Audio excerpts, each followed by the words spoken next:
Thank you guys.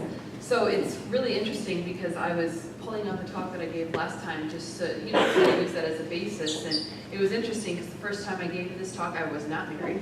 The second time I gave it, I was newly married. And then now that I'm giving it again, I've been married almost 5 years, which is a crazy town. This April will be 5 years. And I've got 2 little guys. I have a 2.5-year-old named Luke and a 1-year-old named Isaac. All those things do not make me an expert on marriage, and I would even say my classes made me even more aware of how much there is to learn, because it's a very beautiful sacrament. But I'm going to try to just share with you the basics tonight, just to kind of give you maybe a taste of what the sacrament has to offer. So I'm going to start with the theological understanding of the sacrament, and then after my talk, then you guys will have a chance to talk at your tables with the married couples, ask some questions that you may have, just how that theology is lived out in everyday life. Because it's going to sound really pretty and rosy in a lot of ways here, but it's a lot more difficult in everyday life. So I put a lot of information from John Paul II's letter to the families, and then also 2 Vatican II documents from Gaudium et Spes, which is Church in the Modern World, and I'm not going to say it wrong, Familiaris Consortio, which is on the role of the Christian family. So especially since Vatican II, the Church has issued a lot of writings about marriage and the family because they realize it's just a really great importance. The family is a great importance to the greater Church. So I wanted to start in the beginning because that's really where we see the origin of the sacrament of marriage, and it starts in Genesis.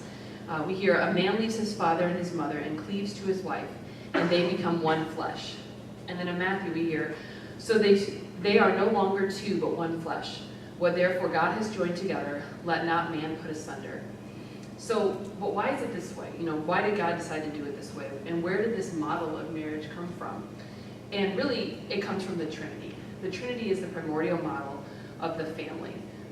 The family models the life that God breathes into the world. So the divine we of the Trinity is a pattern for the human we of the family.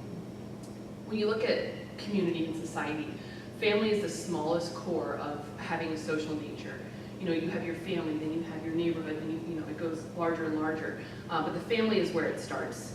And so for the great majority of us, not everybody obviously, but for the great majority, marriage and family is how we will live out our social nature, by being part of a family and creating a family of our own. Everybody's part of a family, but whether or not you create, I guess, is the part where not everybody does that. But that's okay, because there's lots of different vocations.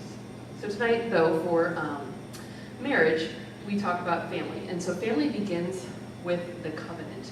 So let's harken back to religious ed. What is a covenant? An agreement. What else? A sacred promise. I think that's a good definition. A covenant is between God and man. So it is an agreement, but it's not the same as a contract, where you fulfill your end and I fulfill mine. If you do this job, I pay you X amount of dollars. A covenant, you can violate a covenant. I mean, if you look at the Old Testament, the people of God did that a whole lot. But it does not mean that that covenant is null and void, like a contract would be. So if you didn't, fix my plumbing, I wouldn't pay you. But in a covenant, it's not the same. So a covenant, though, starts with a conscious and free choice. So I'm going to break down those 3 words, conscious, free, and choice. So conscience is a deep understanding of what they are choosing. So when you're looking at the sacrament of marriage, that means going through marriage prep, your engagement period. These are all times where you should be having an understanding of what you're about to delve into. So it takes deep trust, reliability, an understanding that there's going to be a permanent commitment. And then, a lot of people say, how do you decide it, or how do you know that they are the one? The big one. And I think that there's a lot of questions that go along with that about making your conscious choice. First of all, are you ready? Are you in a place to make a conscious choice? Some people aren't. I look at myself when I was in college, and I was like, this was my timeline. I'm gonna meet the guy when I'm a freshman, right? And we're gonna be friends, because you always have to start a good marriage. So we're gonna be friends for 2 years, and then junior year we're gonna start dating. And then, at the end, we'll get engaged for senior year and then married after that, right? I clearly had no idea what I was talking about. Because I did not meet the guy freshman year, so then my plans were, gone forever. But I would say at that point, I was not ready. I was not mature enough or understanding enough to know what it meant to make a conscious choice. When you're looking at another person, do you share common core values? And maybe that's why I wasn't ready, is because I didn't really know what my values were at that point. Do you have honesty, fidelity? What are your life goals? What are your lifestyles? Are you physically attracted to the person? Are you satisfied? Do you no longer feel a need to look elsewhere? I think those are all things that play into that conscious choice and really understanding where you are personally and where the other person is as well, because it really takes both people being in the same place. Free, so free choice. So free, made without fear or coercion of others or yourself. I think free choice, you can be not free amongst yourself if you're fearful that you're not going to find somebody, if you're fearful that you're going to be alone, or that whatever reason, if you don't say yes at this point, it's never going to come again. That may not be a free choice for you. Or if others are pressuring you into it. I don't think our society is that way quite as much as it used to be. But that pressure to get married, whether or not you feel coerced into that. And then last is choice. It's a free choice. So love is a choice. It is an emotion, but it is also a choice. So when you make that free choice, you make that decision right then to say yes every day to fulfill the covenant. Are you willing to do the work every single day? Is the other person you are thinking about, are they willing to do the work every single day? So this covenant is a forever covenant. It's binding. That's where you hear about the indissoluble character of marriage. The couple enters into covenant with God. In the wedding ceremony, it said, "What God has joined together, no man may separate." Yes, there are special circumstances. That's where the annulment process comes in. But by and large, when you say yes, it is yes for the rest of your life. And just, like when I talk to Kyle and things, it's, we're yes forever. It doesn't matter what's going on. And I think that having that choice that you make and knowing that that's there, and knowing that that's there in the other person really does strengthen that the covenant bond. So the covenant is at its purest when spouses live the truth and the love of God. And now granted, we are all human. We are not perfect. I think if you ask any married couple here, there are times when they could probably point out where their spouse failed in that, but also where they did as well. So it's not perfect, but because the spouses have entered into covenant with God, the love of spouses can only grow when there exists that great love for God. So when a married couple seeks that freedom which God offers, and this is a quote from JoAnn Shull, their authentic married love is caught up into the divine love. And okay, so this is a really terrible analogy. It's not terrible, it's just kind of juvenile. So in The Little Mermaid, where like Ariel and the prince are in the boat, go with me. And they're singing a song, and there's like the sparkles, and like they're all wrapped up in that love. That's kind of how I see the divine love in a lot of ways. Like they're there, but then it's just this feeling around them being wrapped up. And so I just really like that image that if the couple is on the same page as God and everybody's kind of going together, it's a really beautiful thing. I just saw the musical a while ago. So another quote from Christopher West: "The sacraments, when properly lived, give us a taste of heaven on earth." So I think of when married couples are living that love together, that is a chance to take to feel heaven on earth. We see that also in the Eucharist at the point of transubstantiation. There's Matt Marley, heaven kisses earth. It's that same kind of experience. So there's actually a book called 3 to Get Married by Fulton Sheen. And in the sacrament of marriage, God is a partner in the equation. You hear 2 become 1, but it's kind of really more like 3 become 2. Like the husband and wife become 1, and then God enters into the equation as well. So the sacrament of marriage does bond 2 people into one flesh, one union. But that doesn't mean they're one. They become one person. They're still individual people, but they're united under one mission. And it does not knit them closely together and bind them close. It's not like a fist that you're clasping together. It's like the Trinity, like we talked about at the beginning. The love for one another is meant to open the spouses to life. If you look at the love of the Trinity, you don't see the Father and the Son and the Spirit all kind of huddled together. They're very outward focused.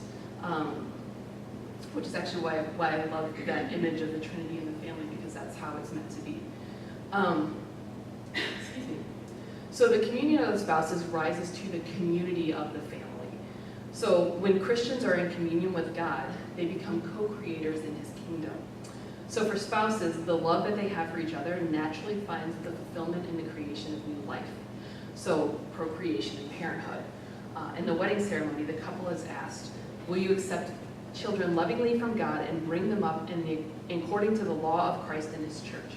And my mom was, yes, that's a great question, because she wanted the grandbabies. But it's not just about making babies. It's about being a co-creator with God. So the church is essentially reminding the bride and the groom that in the sacrament of marriage, they're standing before the creative power of God. And they're saying yes to the possibility of creating and raising life. Parents are the first heralds of the faith. They do this by, first of all, bringing the children into the world and then raising them to know the truth and the love of God. They have to experience God's love from their parents first. And as a parent, this is really, really hard.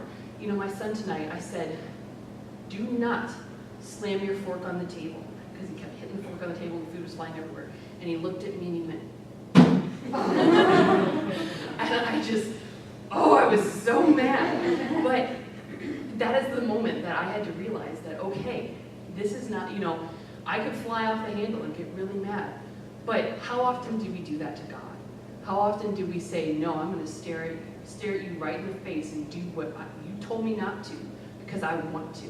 You know, and I think that this is my opportunity to show to my son that that's what our God is, that our God is a loving God who's going to forgive him. He's not going to let us get away with stuff, but he's going to say, no, I still love you even if you're being a jerk right now. And then the other thing is just to teach them about Jesus, to make Jesus tangible to them. And this is I would even say even a lot harder to try to bring that in. But it's been beautiful now that my son is 2.5, he's starting to kind of get some stuff. So he goes home from church singing the Alleluia and the Gloria, and Deacon Frank is his favorite. He always says Deacon Frank is the best. Look at Deacon Frank. You know, Father Rich has it in one of our books. One of our characters reminds him of Father Rich. You know, and he sees that we have crucifixes in our home, and he knows that that's Jesus. And when we don't pray before our meals, it makes Jesus sad, and sometimes the Sacred Heart of Jesus has to come over and sit on the table and remind him why we pray. I was thinking Carrie Ann, because you know she has the Sacred Heart. So it's hard, and it's not an easy task, and it's gonna change as my children get older. For those the couples here who do have children that are older, I'm sure it was much more difficult as they grow and as they change. So since I started talking about children, it seems like an appropriate place to bring in the concept of Christian sacrifice. My husband sacrificed a lot tonight when he walked in from work, and both kids were screaming, and I said, see ya. And he didn't complain, because he is a very sacrificial husband and father when it comes to that. So St. Paul tells us, I urge you therefore, brothers, by the mercies of God, to offer your bodies as a living sacrifice, holy and pleasing to God, your spiritual worship. Do not conform yourselves to this age, but be transformed by the renewal of your mind, that you may discern what is the will of God, what is good and pleasing and perfect. So that comes from Romans 12. We actually had it read at our marriage, or at our wedding ceremony. I'm glad we did, because I think it's beautiful, and I also did exegesis on it while I was in college, so I feel like I learned a lot more. But in this passage in Romans, Paul is talking about what we must do with our own lives as Christians to be pleasing to God. And so for the majority of Christians, this call is lived out in the married life. Married couples are called to live out this call together. And that act of living it out becomes the couple's spiritual worship to God. So if marriage follows the Trinity and life flows from the Trinity, life too must flow from the spouses. So this doesn't mean that the church is asking you to have 15 babies. But parenthood is a gift from God that we must treat reverently and responsibly. So that's where the concept of responsible parenthood comes in. This is actually one of the more, I guess, newer theological concepts that the church is really exploring, because a lot of couples are saying, yeah, like, okay, so I get that, I'm on board, so how do we do that? So in saying yes to the sexual union and yes to a renewal of the covenantal marriage, they are also saying yes to the possibility of fatherhood and motherhood. while it takes a man and a woman to create the proper environment for new life, that man and woman don't create life. It is God who creates life. So, you've probably heard this in, your religion classes or whatever, that the sexual union is meant to be both procreative and unitive in nature. So it doesn't mean that every sexual act is inherently must be procreative, and the nice thing is biology in and of itself prevents that. Thank you, Jesus and God, for that little divine law right there, natural law, I guess. And there's also a lot of scientific advancements that allow spouses to make prudent decisions about whether or not joining in the sexual union would be a responsible behavior. So I don't really want to go into like a big talk on that, and there's a whole lot with the morality and the logistics of that. If you have questions later, I can point you in the right direction, just come chat. But this is very important. So procreation and sexual union cannot be separated within the sacramental bond of marriage. Separating sexuality from fertility means that you're saying no to a part of your spouse. That covenantal union is a yes to everything about the other person. It's a yes to their good parts, to their bad parts, to everything that makes them who they are. So when you say that yes to the covenant, it's a yes to that whole person. So to ignore that one component of that violates the covenant that the spouse has entered into with God. And this can sound scary. I mean, I have a mom of 2 little ones. So it is in fact scary to have the idea that you are open to life at any time. But it's also not at the same time if you know that you are, that God is in the picture, that you are working through your choices and your decisions with your spouse along with God. So when spouses are rooted in the love and the truth of God, it's easier to place these worries and concerns within the right context. So in deciding whether or not to have children, couples must place their concerns in front of the will in God and discern what that will is together. That takes prayer, conversation, a continual self-emptying, and sacrifice. And that self-emptying is essentially a gift. So just like the Trinity, who gifts us with grace and mercy all the time, probably more than we ever even know, couples must do that too. So the love of 2 spouses is meant to be a complete and sincere gift of self to one another. So this is something that spouses have to work at every single day in order to even come closer to the agape love that the Father has for us. Children challenge that gift of self and make their parents stronger. Actually, in Gaudium et Spes, there's this really funny line, I like it. It says, as living members of the family, children continue to make contribute in their own way to making their parents holy. And it's very true. Parents learn a lot of sacrifice. So by its very nature, the spousal love in children, marriage calls us to love as God loves us. The everyday life of a married couple challenges them to love more and to make that choice to love every single day. Because sometimes maybe you don't feel love, but that doesn't mean you don't choose to love. And that model should be seen and is seen by their children, and it should be seen by the community as well. So when couples are in ideal state, when couples are living the sacrament of marriage, they radiate generosity, compassion, truth, trust, and responsible love. Not lustful love, but a love that upholds the dignity of the person. And they also have reverence and respect for God's will in their life. So in Familiaris Consortio, John Paul II calls families to become what you are, which I just also think is a really beautiful phrase. So families are to become a living witness of Christ. They become the core for salvation and building the kingdom of God, because really spouses, their job is to get each other and their children to heaven. So this is a tall order and not something lightly to be taken upon. The church community is here to support married couples, and the Pope calls couples to support one another. So whether you're married or engaged, or thinking that marriage might be where God is calling you, the church community is available to foster more deeply your call to holiness and salvation. So for those of you that are students and are discerning marriage, ask yourself, and of your future partner, are you willing to work for love? Are you ready to make your vocation getting someone else to heaven? And will you let them help you get to heaven? And then lastly, will you jointly let God direct your path? Thank you.